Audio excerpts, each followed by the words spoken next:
So Elam, Jewish historian, born and raised in Israel, served in the Israeli military. He's an anti-Semite.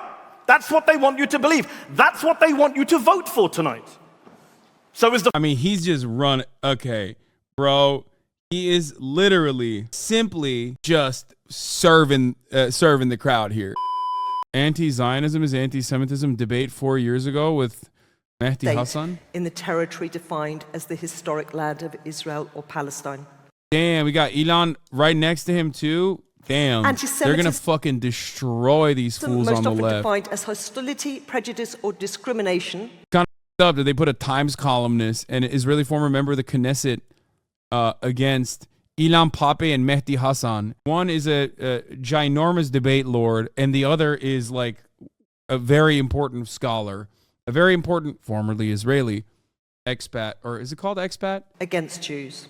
Now, surveys suggest that Israel is one of the most disliked nations in the world, along with Iran and North Korea. But how much of this is driven by policies of the Israeli state, and how much is a cover for age-old hatred of the No, he used to be Israeli. He renounces Israeli citizenship. Jews. He's not an immigrant. These are the questions we will examine this evening. So let's go to our first speaker for the motion, Melanie Phillips, who is a journalist, broadcaster, and author. She has a weekly column in the Times newspaper. She writes for the Jerusalem Post and Jewish Chronicle. Melanie, the floor is yours. No, it's not an exile. No. Ladies and gentlemen, I never visited Israel at all until the year 2000, and I never wanted to go there. It didn't sound the kind of place... That's the writer who was referencing the far-right Norway terrorist manifesto? Oh, dude, I love that. That's awesome. She is that fucking aggro. They put this person... Really? I love when people are like, listen, I don't give a fuck about Jewish people, okay? I just ride for an ethno-state. It's just like straight up being like, listen, I don't think you understand. I just love ethno-states, okay, and their development. Place which had anything to offer me. So when in the year 2000 I objected as a matter of sheer rationality and justice that while Israelis were being blown to bits in buses and cafes during what was called the Second Intifada, they were being called Nazis for dealing with the perpetrators, I was astounded to be immediately attacked as a Jew.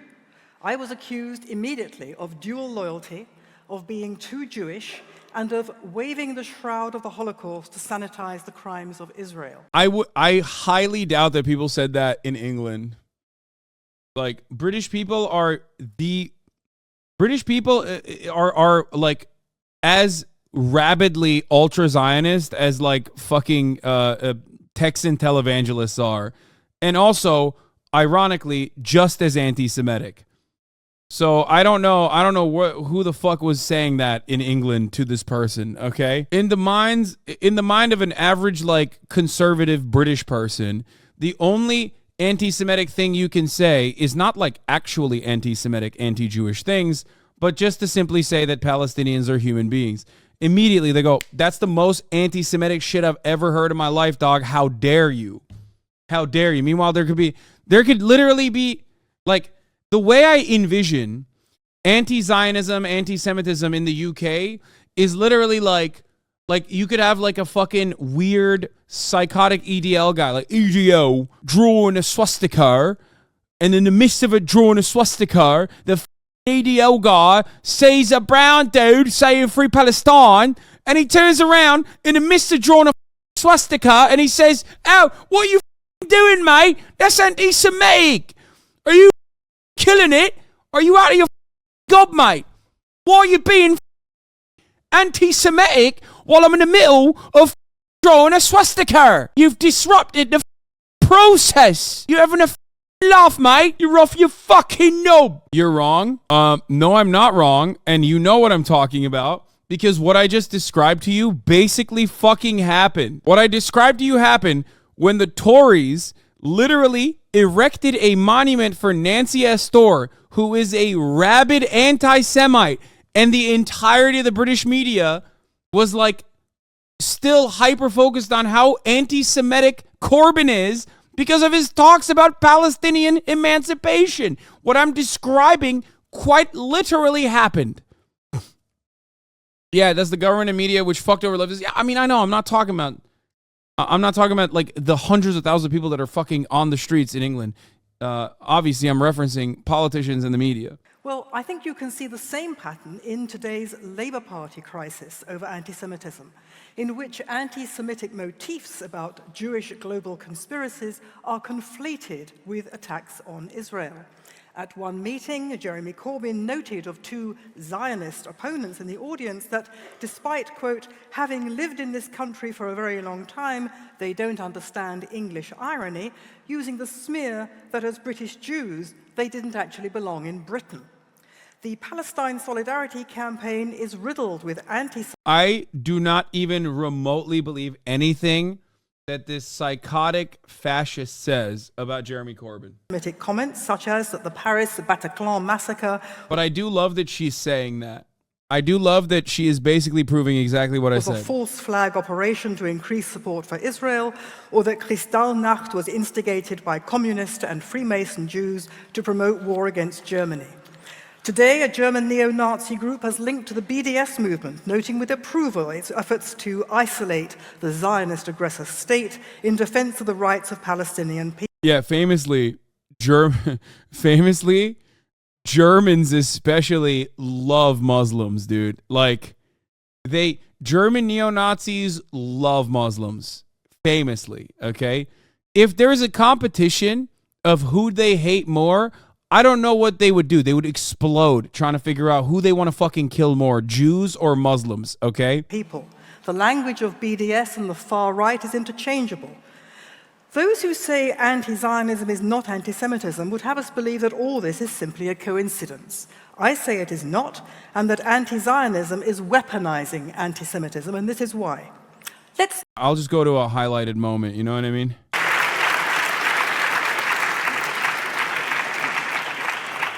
Thank you, Melanie.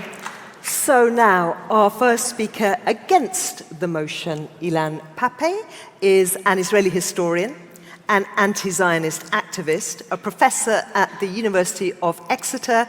He has challenged traditional versions of Israeli history. Ilan Pappé, you have the floor for 10 minutes.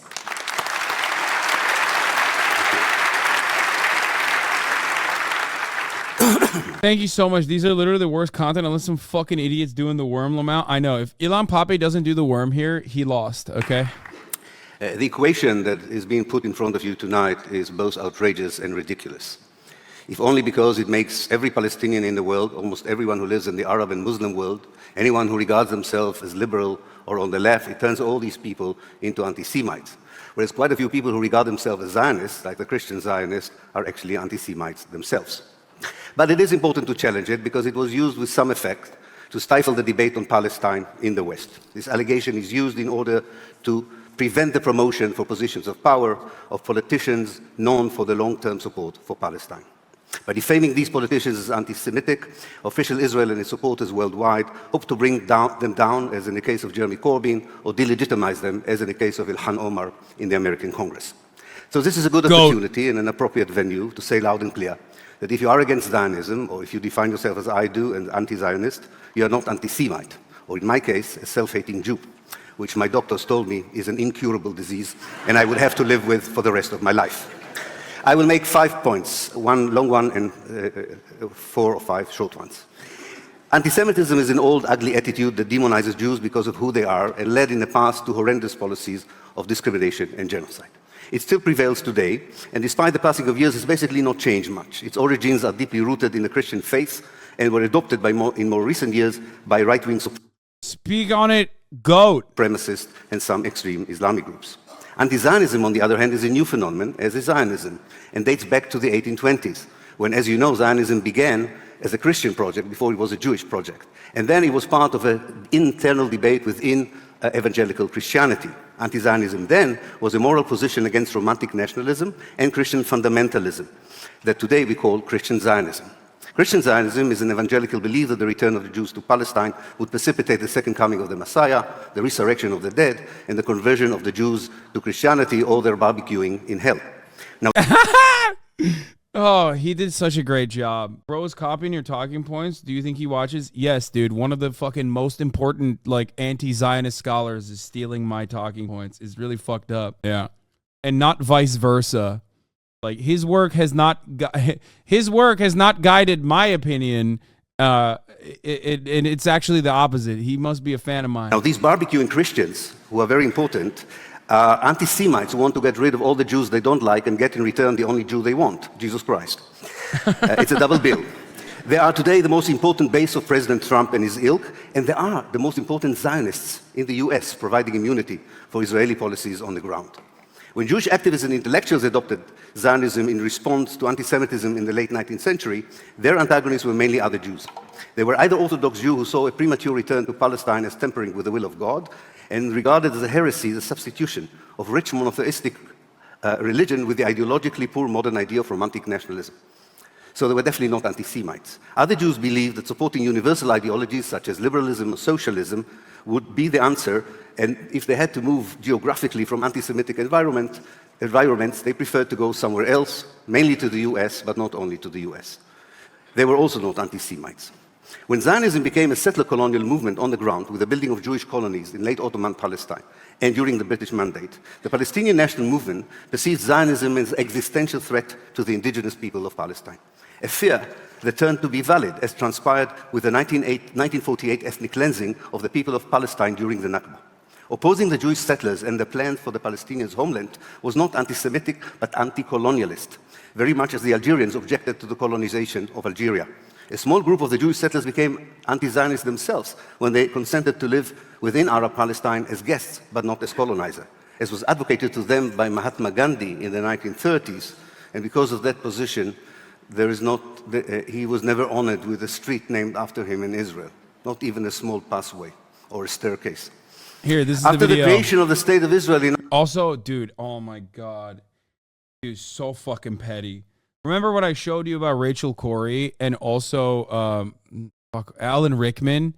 Like, there is something so deeply petty about the way that a lot of right-wing Israelis carry themselves, like so fucking petty. They'll be like, nah, fuck that.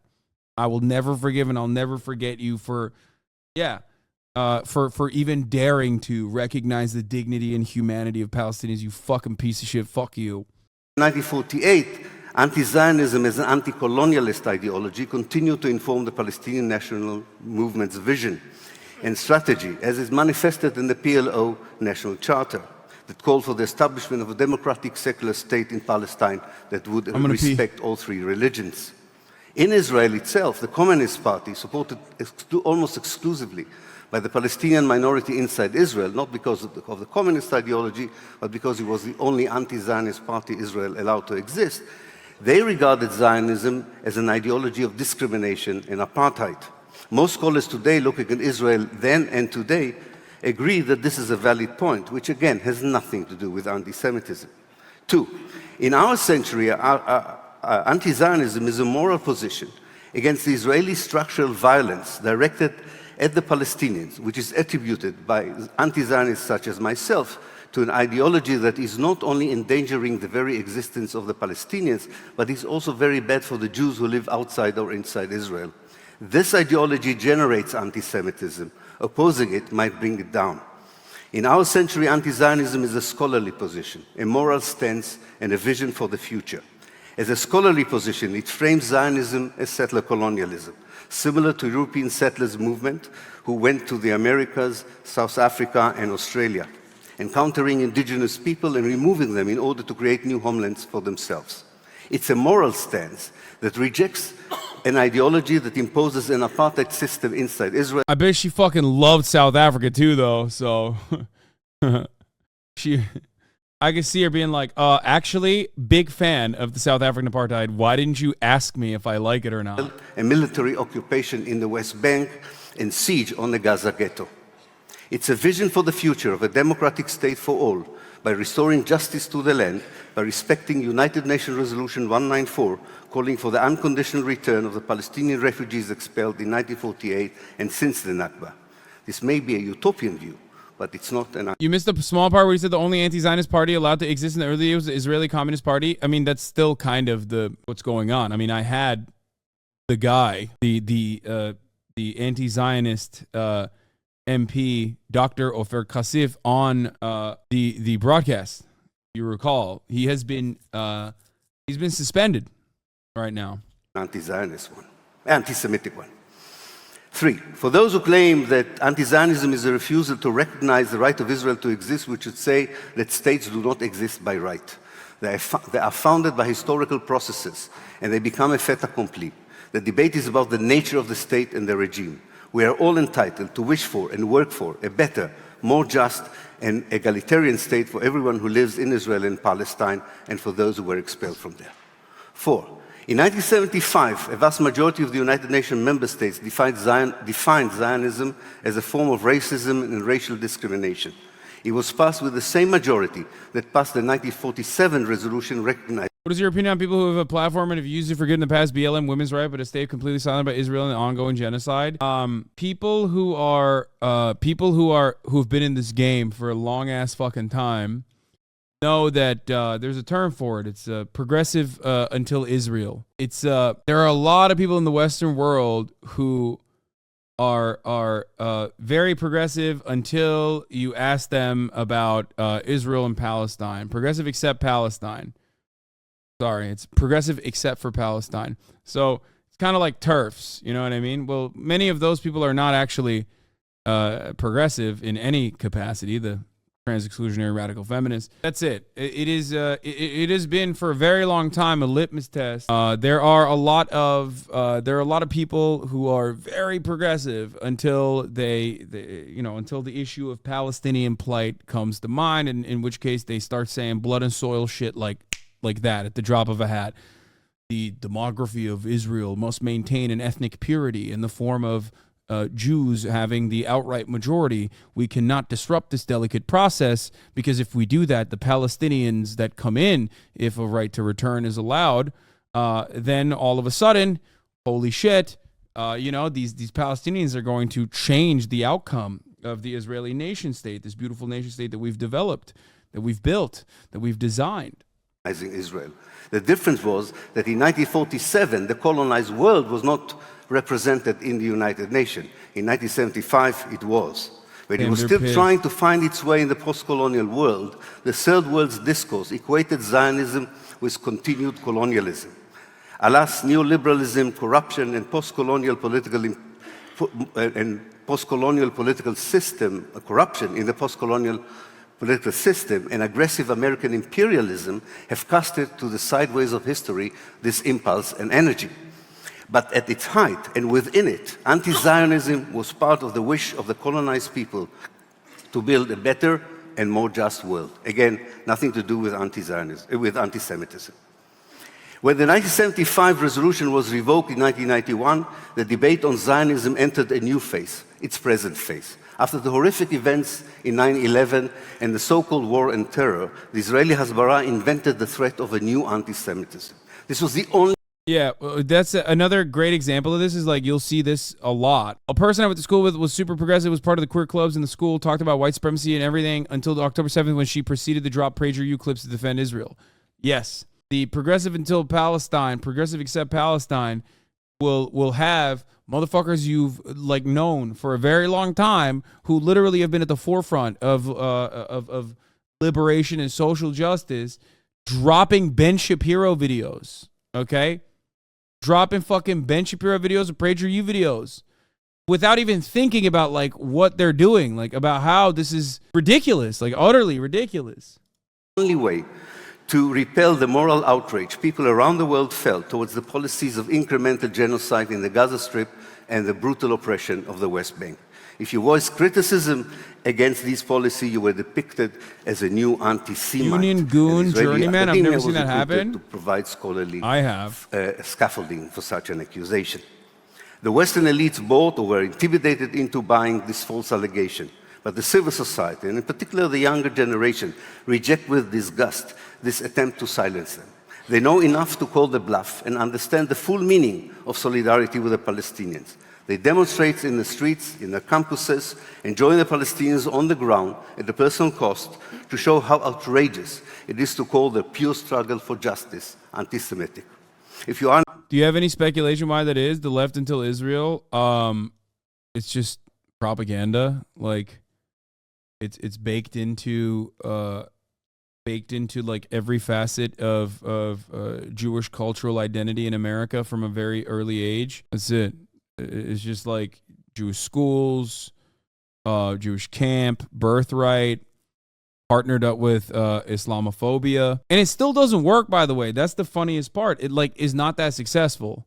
Like, in spite of decades of propaganda, Israel's actions usually are just so fucking openly genocidal that like many Jews, in spite of all of that, especially young Jews, in spite of all of that, will go, oh, no, fuck that. No shot. This is ridiculous. That's why I always say the greatest supporters of Israel in America, especially by numbers, is not American Jews. American Jews are in the minority when it comes to Zionism in America and in the Western world. It's Zionist Christians, which Ilan Pape perfectly explained. an anti-Zionist today, you are not only standing firmly on a sound moral base in condemning this ideology that generates all these crimes, you are also expressing your disgust at the hypocrisy of your government, mainstream media, and academia. We will not be silenced by false accusation of anti-Semitism, and neither should the British Labour Party be intimidated by cynical media without a moral backbone or sinister legislation efforts utilizing a justified struggle against terror in order to provide immunity to Palestine's colonizers and oppressors. Finally, the Labour Party is responsible in many ways for the debate we have today. We all know that the so-called revelation of institutional racism, institutional anti-Semitism in the Labour Party began not on the day that Corbyn was elected as a leader, but after 2 attempts to depose him and failed. Then suddenly the campaign emerged. I know the force of this campaign of intimidation. I faced it myself. It is ugly, unfair, and destabilizing. But the proud party with the historical role of defeating fascism in this country in the 1930s should not so easily succumb to false allegation of anti-Semitism. Finally, we should retake, five sentences. Let us retake the conversation and prioritize it. Let us discuss how to stop the destruction of Palestine and the Palestinians, which the Trump's deal of the century wants to do. Let us fight violent fanaticism wherever we encounter it. Uproot racism of all kinds without building a hierarchy of victims and remove silly and outrageous equations like the one titling the event tonight. Thank you. The GOAT.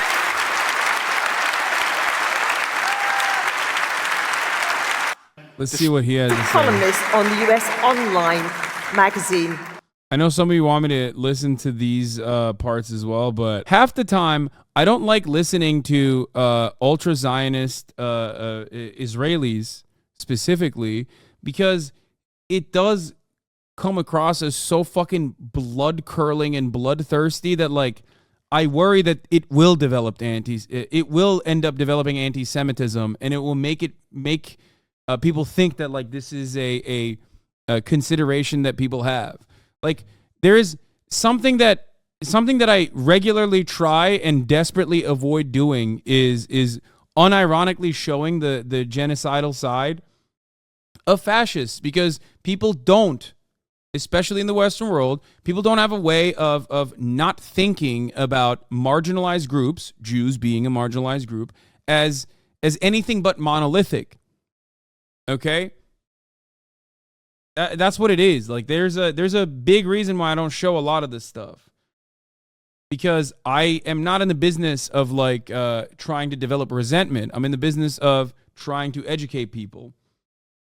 And I don't want Americans. It's like this. It's no different than sometimes when I won't show you, like, some Pan-African nationalist narratives, right? Like, because I know that white people don't have a way of analyzing that through the lens, or not even Pan-African nationalism, but like black Israelites or whatever. Like a lot of white people don't have a way of looking at that and going, well, that's a very specific subsect, and then immediately start developing bigoted opinions that like all black people must feel this way. It's the same as when you look at like a trans person posting cringe and you assume like all trans people must be this way. That comes from one of the secondary consequences of being a smaller percentage of the population, right? I thought you were going to say, I don't like listening to women. Oh, that too. That's the reason, I think. In fact, when you compare the beginnings of anti-Semitism with anti-Zionism, the similarities are striking. Anti-Semitism began by creating a new collective designation for the same people, which rendered them different. In secular 19th century Europe, it was no longer Jews, but Semites. And it never was intended to mean anything but Jews. In the Soviet Union, who claimed to not notice different religions and peoples, Jews were designated as Zionists. And today... Wait, Melanie Phillips invented Londonistan? Oh, hell yeah. That's the other lady. The other, like, anti-Semitism is anti-Zionism lady is the one who invented or who wrote the book Londonistan? Let's fucking go. I love that. Londonistan.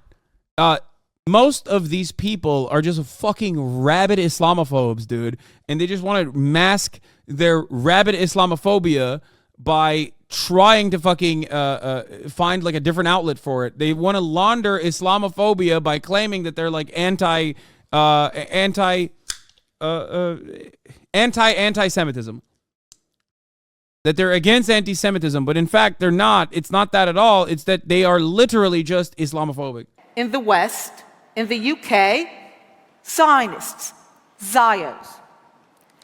The designation is then described as having essential, immutable, loathsome qualities.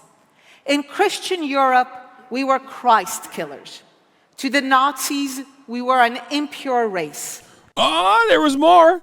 Socialists. To the Nazis, you were socialists. That's the thing. To the Soviets, we were capitalists and imperialists. And today, the state of Israel is the ultimate violator of human rights. It is described as born in sin. It is guilty by its very nature of the crimes of racism, apartheid, ethnic cleansing, Nazism, genocide. The designation of the group and ascribing of essential evil qualities. I mean, you can criticize Stalin for a lot of things, doctor's plot especially, right? Very paranoid, especially towards the end of his life. But odd to say this about the USSR when he was a Zionist. Like, there were a lot of people early on in the communist world and the socialist world there were as well. Is always given the aura of rationality and respectability by relying on the greatest source of authority of a given era: religion in pre-modern times, science in the modern era, human rights in our own. The aura of the greatest authority is necessary because the collective transformation of the Jews into a loathsome other requires that one be willing to Stalin was not just anti-Semitic in his views, but enacted anti-Semitic policies, not Lenin, Trotsky, or others, though? Yeah, I mean, yes. Reality, if not outright ignore it. It is only by appealing to the authority of religious doctrine that all Jews living in the 12th century could be collectively designated as the killers of Christ over 1,000 years earlier. It is only by appealing to the authority of a perverted science that the very Jews who contributed to European society could suddenly be considered as endangering its racial purity. And it is only by appealing to a perverted version of human rights that Zionism in Israel could be designated as its... It's just so weird that Zionism, okay, outside of like Jewish Zionism, Zionism is almost always supported by the most anti-Semitic people. Like, there are more anti-Semitic people out there that love Zionism in America, that are more outspoken about Zionism, that are not Jewish, by the way, than vice versa. It's so odd. It's so strange. I wonder why. Perhaps it has something to do with the fact that, like, you know, it's a great opportunity to purge Jews safely from the Western world and send them to the fucking desert, which is why early non-Jewish Zionists, like formative early non-Jewish Zionists, which is a long and a variety of different ideologies there, were on board with this mentality. Greatest violators. It is only by perverting the idea of human rights that those who were actually ethnically cleansed from every part of the Arab world could be accused of ethnic cleansing. It is only through this sort of perversion that the people who repeatedly said yes to partitioning the land into a Jewish state and a Palestinian state could be described as those who stand in the way of a two-state solution. And it is only through this perversion that in an age when the idea of the nation is still tied for almost all states to the idea of a common history, language, ethnicity, and remnants of religion, Israel is singled out as uniquely deviant. But why go to all that effort to single out a group and distort reality? Because we humans have a primal need for scapegoats. And for whatever reason, my people have been the designated scapegoats for so many and for so long. For medieval Christianity, we stood between a brutish and nasty world and salvation. For Germany, for Europe, we stood between them and glory. For Stalin, we stood in the way of communist utopia. And today, why bother fighting colonialism and its aftermath? Easier to designate Zionists as... She went to Yappington University. I don't know why. It's such a stupid thing to say, but it makes me laugh every time. Colonialists and blame them. Why do the hard work of fighting racism in its many manifestations across all societies? Easier to designate Zionism as racism and apartheid and blame it. Why acknowledge the tremendous difficulties of living up to the ideals of human rights? Designate Zionism in Israel as its greatest violators and blame them. But the problem with human scapegoats is that unlike ancient animal ones, humans might resist their sacrifice a bit more. She's just chirping like unhinged chirpington. I can't. It's also, she's not even addressing why anti-Zionism is anti-Semitism. She's doing the same thing that I've heard a million times over, which is that, like, Israel has to exist in the way that it does. Like, I feel like there's two separate arguments here. If you think that anti-Zionism is anti-Semitism, you should make an argument as to why anti-Zionism is anti-Semitism. And I think people, like, even Jonathan Greenblatt does a better job of, like, trying to marry the two concepts by being like, look how anti-Semitic these anti-Zionists are. Instead of doing that, she's just simply talking about why, Israel has to exist. And we have been witnessing tonight a deeply cynical proposition deliver a farrago of straw men, distortions, deflections, false accusations, and of course, straight up pro-Israel propaganda. Then again, hearing Melanie Phillips come here and champion the rights of gays in Israel in order to defend Zionism was well worth the entry ticket in and of itself. So let's be clear about what this motion Mehdi is Hasan. tonight, because it's the motion you all have to vote on in good conscience. The motion says, quote, anti-Zionism is anti-Semitism. It doesn't say some anti-Zionists are anti-Semites, which is true. It doesn't say anti-Zionism can sometimes turn into anti-Semitism, which is true. It doesn't say that anti-Semites often use anti-Zionism as cover, as an excuse for their bigotry and racism, which is true. I wouldn't oppose any of that. But that's not what the motion says. The motion says ridiculously, sweepingly, offensively, ahistorically, that anti-Zionism is anti-Semitism. That merely being opposed to Zionism, a political ideology, remember, is inherently, by definition, ipso facto, anti-Semitic, which is absurd. Think about the implications of voting for that tonight. You'd be saying every anti-Zionist is a bigot, a racist, and an anti-Semite by definition. Even the many Jewish and Israeli anti-Zionists. So Ilan, Jewish historian, born and raised in Israel, served in the Israeli military. He's an anti-Semite. That's what they want you to believe. That's what they want you to vote for tonight. So is the... I mean, he's just run. Okay, bro. He is literally simply just serving the crowd here. He's serving it harder than I serve you at the top of the hour ad break, okay? He's not even, like, he didn't even address anything. He just straight went to the act. Now he's talking too much about the premise itself. Here's the 3-minute ad break now. Bro is anti-Yapite. The former Speaker of Israel's own parliament, the Knesset, Avraham Berg.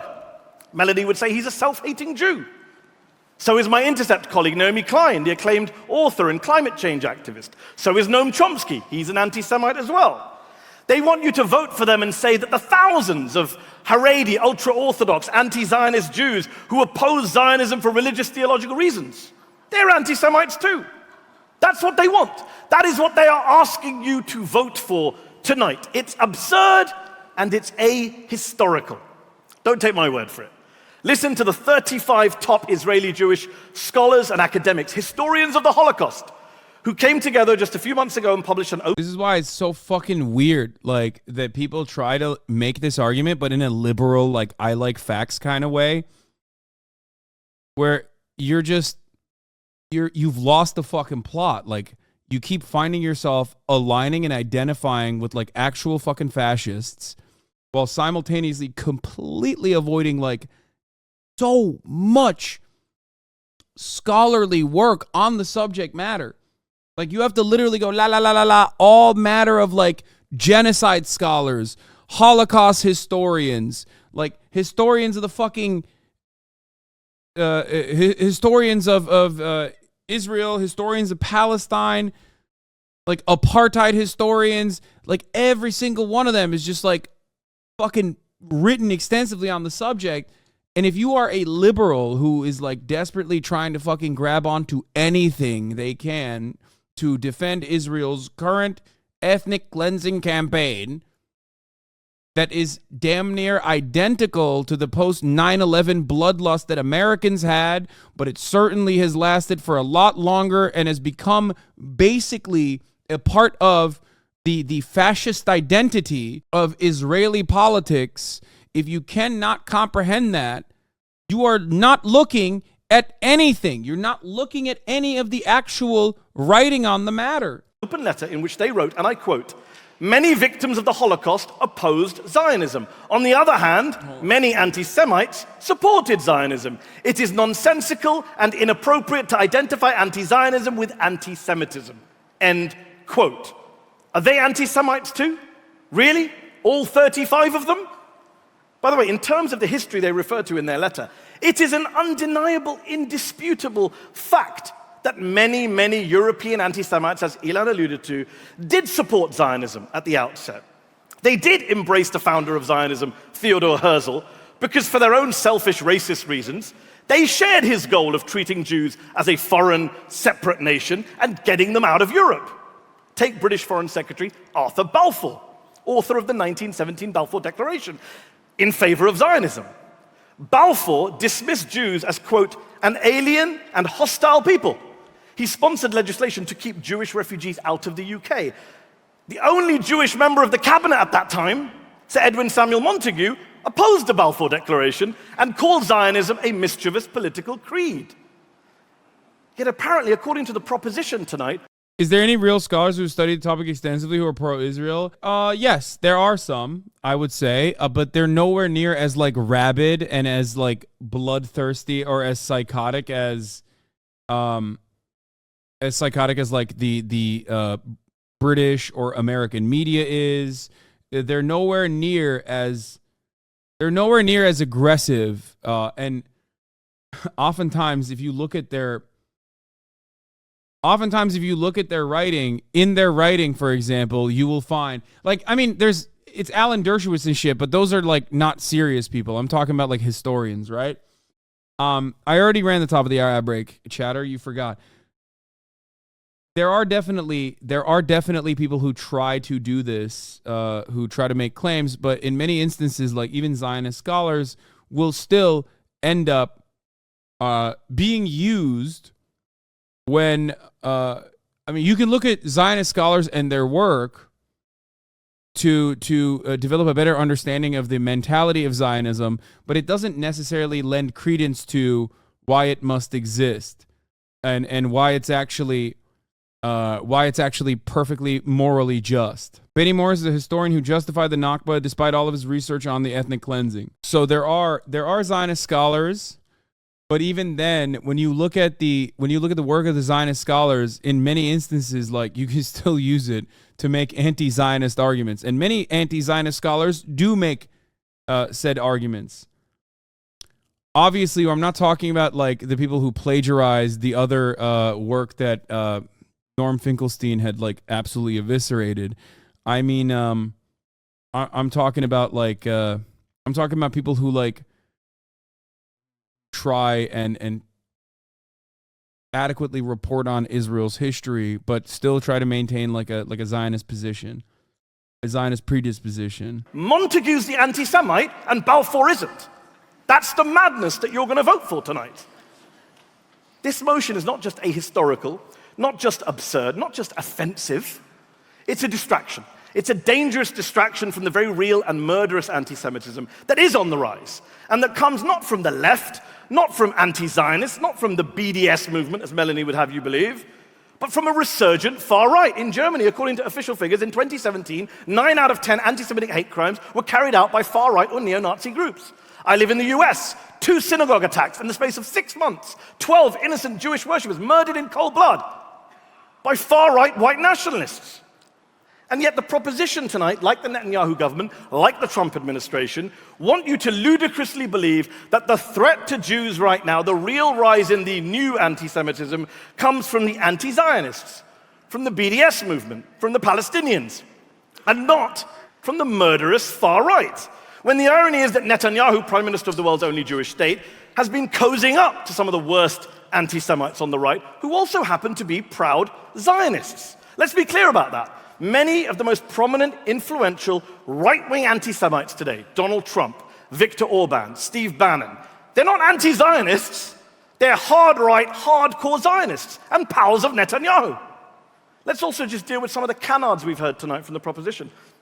Einat mentioned that it's anti-Semitic to suggest Israel is born in sin. Every black American I know says to me and says to everyone else that the United States was born in sin. Slavery was a sin at the start of the United States. No one accuses them of being anti-white racists or anti-American racists. It's just a statement of historical fact. They say the proposition that when you oppose Zionism, you're denying Jews and no one else a right to self-determination. Yeah, one thing I always bring up is that, like, when I criticize Saudi Arabia or Iran or even Turkey, nobody turns around and tells me, Hasan, you're Islamophobic, right? These are majority Muslim nations. It's ridiculous to assume that any kind of apt criticism against the nation state of Israel, especially as it is engaging in its ongoing ethnic cleansing campaign of Palestinians, is not going to mean that I am anti-Semitic. Which is just flat false. Not every nation or ethnic group wants a state, gets a state, has a state. Ask the Kurds, ask the Catalans, ask the Scots. There are more than 5,000 ethnic groups in the world today, but only 193 member states at the United Nations. Take the Druze, an Arab ethnic minority group. 100,000 or so live in Israel. Do they have a right to self-determination? If they create a Druze state inside of Israel, is Einat okay with that? If Einat says, no, you can't have a Druze state, is she racist towards the Druze? National self-determination doesn't always correspond with statehood. Melanie says, it's not racist for the Kurds to aspire to statehood. She's right, it's not. But the flip side of that is true as well. The British government, the American government, most of the EU governments do not support Kurdish statehood. Does that mean the British government, all of us, are racist towards the Kurds? People have legitimate debates about where state lines should be drawn, which states should be created, how those states exist. It's not racism or bigotry to have that legitimate debate. It can be, but it's not by definition. The issue is not whether Jews deserve a homeland or have a historic connection to the land of Palestine. Of course they do. The issue is whether those historic and religious claims justify creating and expanding a Jewish majority state in which one ethnic group is privileged over another, while another group is permanently disenfranchised, dispossessed, and subjected to endless military occupation. That's what we're here to oppose tonight. Nothing more, nothing less. And has the proposition even stopped to ask what it means to say to that oppressed group, the Palestinian people, to say to them that you're either a Zionist, you either subscribe to the ideology of your oppressor, or you're a racist? What kind of choice is that?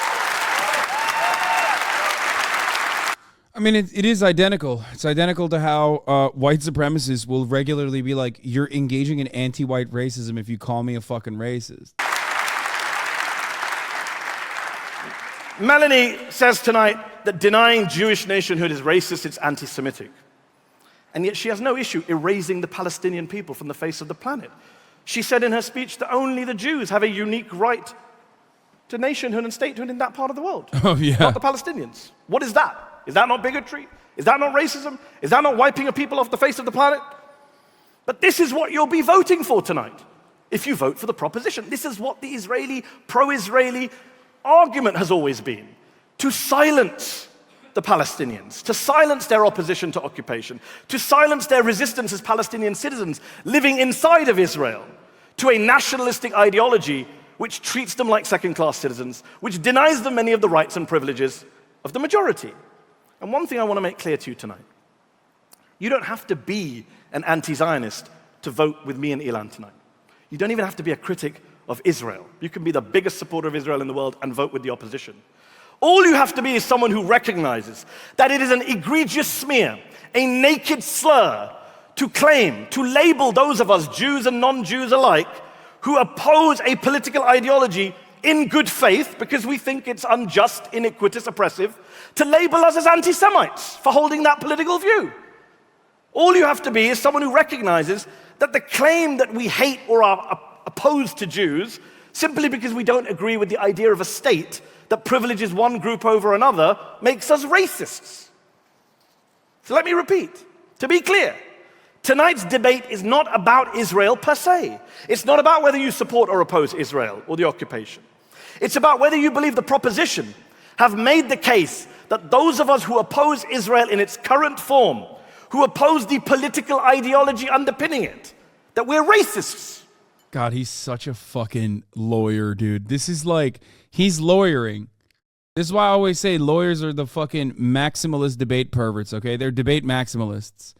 Like, he dismantled the argument, and luckily, of course, because he's very smart, he dismantled it while also making very good points. But the thing is, he's dismantling the argument first and foremost.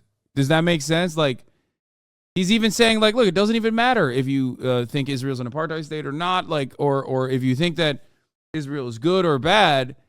It's just the argument itself. Is anti-Semitism anti-Zionism, or is anti-Zionism anti-Semitism? I was talking to Lolo about this last night, but it's very similar to like explaining the concept of reasonable doubt. Every lawyer, every defense attorney in front of a jury will always defend the concept of, or describe the concept of reasonable doubt.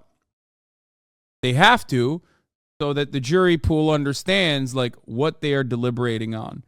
And that's kind of what he's doing here, basically. It's not even about the facts of the matter, but like attacking the argument. But also, I mean, he's right. He's also correct on the facts as well. That's the bar that has to be crossed tonight. It's that simple. And I'll tell you this for free. Those of us who value our free speech, who don't want to see anti-Semitism cynically weaponized by supporters of Israel, who oppose that ideology of Zionism in good faith with good reason, We will not go quietly into the night. We will not be silenced. We will not be bullied. We will not be cowed. We will not be smeared. So, ladies and gentlemen, stand with us against this unjust, inaccurate, irresponsible, dishonest, ludicrous, simplistic. Because anti-Semitism, being anti-Semitic. In the West, anti-Zionism has become the respectable, shiny way of being anti-Semitic, because we already have. And the reason that people want to separate the two is because they need the cover of respectability to... Yeah, dude, totally. Anti-Semites are always like, man, I sure would love to find a way to just be anti-Jewish, but also let people fucking, not clue people in on my fascism. Like, are there people who do this? Are there people who launder anti-Semitic sentiment while specifically talking about Israel? Yes, absolutely. Are there people who aren't like Nazis, neo-Nazis, who have developed anti-Semitism or anti-Semitic points of view, who are anti-Zionist? Absolutely. Okay? Yes, this is true. This happens. But the overwhelming majority of anti-Zionism revolves around the Palestinians peacefully coexisting and being free of... Bro, are you pretending racists don't get canceled? The fuck? Dude, you know what's really funny to say about this? Okay, you know what's really funny to me specifically about this? Is that if you have seen anything over the course of the past fucking 10 years, it's that no, the real racists rarely ever get canceled, dumbass. It's actually... think about the metric ton, the absolute metric ton of vitriol directed towards people who simply had the gall to say verbatim what the Haaretz editorial board said on October 7th, that the violence that Israeli civilians endured on October 7th is directly in the hands of the Israeli government and the occupation. Okay? And for that crime, they've been doxxed. They've been fucking hunted down, basically. Their job opportunities have been closed off to them. And it's perfectly normalized, perfectly valid. They consider this to be the worst form of anti-Semitism to ever exist, repeating what the Haaretz editorial board said. Okay? Those very same people, like Barry Weiss, like Ben Shapiro, have regularly gone out to bat to defend actual Nazis under the auspices of free speech. Okay? The notion, and you're doing it too. You're doing it now. Palestine is #1 in the world in terms of racism, and you support them XD. The idea that it's like actually anti-Semitism begins and ends with the Palestinian plight is so hilariously stupid. These are deeply unserious people, and you yourself are a deeply unserious person. What a ridiculous statement.